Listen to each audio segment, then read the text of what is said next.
श्री गणेशाय नमः। ओम नमो भगवते वासुदेवाय। जय श्री कृष्ण।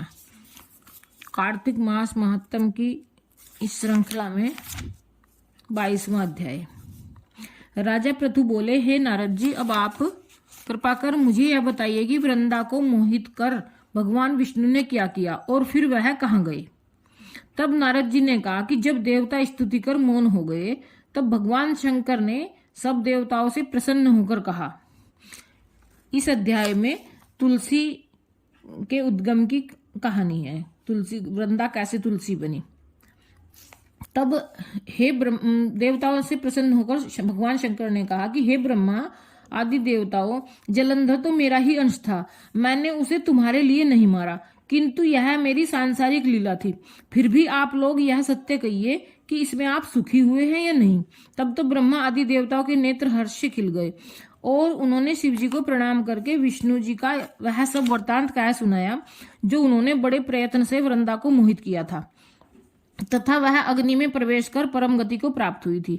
देवताओं ने यह भी कहा कि तभी से वृंदा की सुंदरता पर मोहित हुए विष्णु उनकी चिता की राख लपेटे इधर उधर घूमते हैं।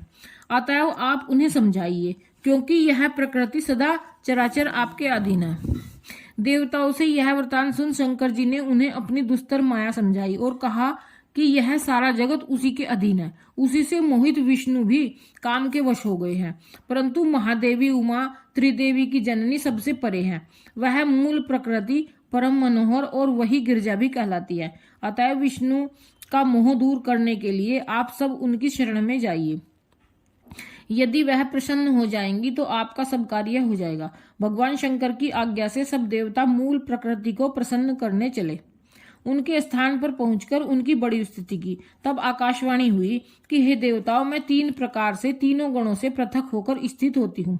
सत्यगण से गौरी, रजोगुण से ज्योति रूप हूँ। अतएव अब आप लोग मेरी रक्षा से यदि सादर उन देवियों के पास जाओ तो वह तुम्हारे सब मनोरथों को पूर्ण कर देंगी।